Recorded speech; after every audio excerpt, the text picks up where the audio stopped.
Hey everyone, this is ScrapComputer here. This video is going to be covering the best DuoQ combination roles you can play. I get this question a lot from DuoQers, and the data will be based upon both logic and my own personal reasons, but mainly just logical data. I'll be putting them in order of successfulness, and let's get right into it. Number 1, mid lane and the jungle. This is by far the most effective combination, as mid lane is well in the middle of the map and the jungle is well in the middle of everywhere. These two roles can basically spread the most theoretic amount of pressure over the map. They're both very heavy roam lanes, hence you can pressure and snowball every single lane, you can rotate out, push objectives, you can steal jungle, you can invade, basically you can go anywhere. These two roles together are just amazing at spreading pressure and ending a game very quickly and snowballing quite heavily. In addition, double roam lanes, having a lot of communication, will make this even more effective. Additionally and lastly, mid lane has the best carry role in terms of burst, wave clear potential, pick potential, and of course general utility. This makes it probably the best role to snowball in the game depending on the champion. A well coordinated gank mid lane from a dedicated jungler who you're DuoQing with can get you ahead so you can start roaming and spreading out pressure even more so, and ensuring that you win your lane pretty much easily. And since mid lane's mainly the lane that hard pushes out and ends games, or can do very quickly, it's a very good combination. I found this setup with the DuoQ partner, personally with me and DuoQ partner Ashley, to get about a 70% win rate, which we don't get it all the time, but when we do get it, it's usually a win. Number 2, top lane and the jungle. Although top lane can't roam very well, if they get teleport we can change this, and that actually allows the teleport to go with the jungler's ganks in synchronization, which allows ganks to be feasible and allows you to champion stack very heavily in certain lanes with good coordination. Also, this ability to camp top with a snowball top lane jungler like Riven, for example, if you're not roaming, is really good to ensure that your top bully gets ahead very favorably. We all know that feeling of playing a Riven versus a Malphite and not getting any help and basically stops you from snowballing. This formula, being with a DuoQ partner, ensures this doesn't happen. Also, the top laner and jungler together are generally the front line, so that if they get very ahead, they can end a mid-game power spike very easily and snowball the game out of control. And also, if you get the top laner ahead, that's a lot of split pressure top lane, which means the jungler can now get bot lane, their blue buff and dragon, and also just focus on bot lane, where their jungler's going to be focusing on top. You can spread the pressure quite well with the top laner, especially one that can split push, or even just get ahead and kill everything. Number 3, AD carry and support. Now, a very cliche one. This one has actually got a lot to it. Now, normally anything with the support role has a less chance to carry because it's a support. It's just a little less likely to win because the support is not a hard carry role unless you're next level. The AD carry has always been a good carry role, especially in Season 6 to hard carry. These roles themselves are not the best combination to carry, but it's how they're played.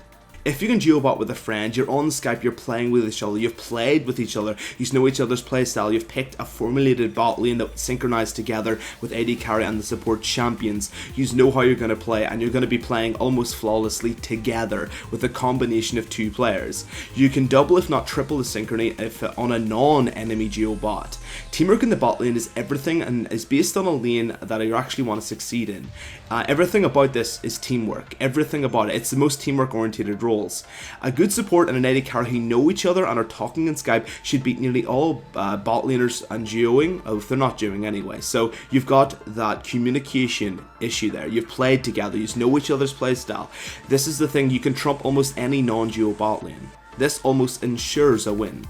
This means that you generally get ahead bot lane. If you're ahead bot lane, you can always get the dragon, you get the bot lane turret, then you rotate mid and start taking other turrets. AD carry is the main role for pushing down objectives with the mid laner. If an AD carry gets ahead, you should always rotate out and push down every single turret in the game.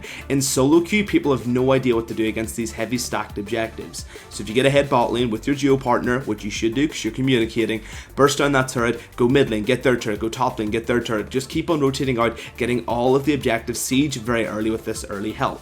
This can single-handedly end a game.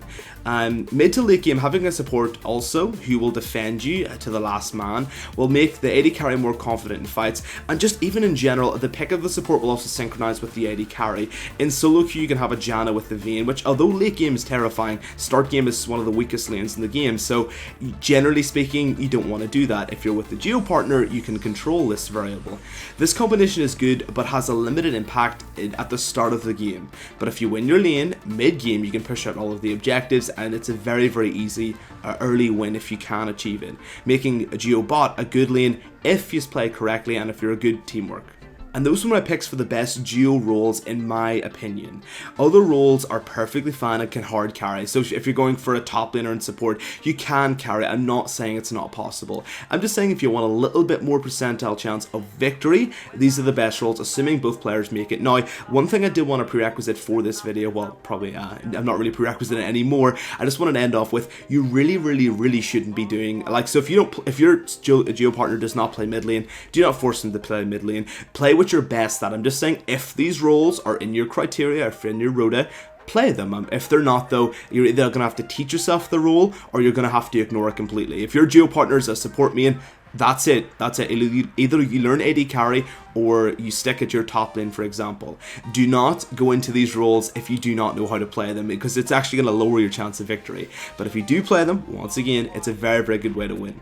So the whole reason for me making this video is a DuoQ pair partners. They were basically saying, you know, we're stuck in gold 1, we've been there for 2 months, we can't move up. And they were playing top and support, which is probably the perfect example. I told these guys, if they do these combinations, these three, they'll probably have a more success of victory because they can spread pressure. I explained this concept to them, and they're like, oh, that really makes sense. So it was awesome. And now they're in Platinum 5 after a 2-month little lag there. Seems to have a little bit more success to themselves, which is really good to hear. Congratulations, guys. They didn't want to be called out, but still, I appreciate it all the same. They're the dedication for this video. And that's it for the video, guys. If you like it, like it, dislike it, dislike it. If you like the content, you think it's really good quality, really helpful, you can sub. That'd be awesome. If not, you think I'm a horrible human being and awful and Jesus, the world's ending and oh god, you know, you can unsub. I am totally fair.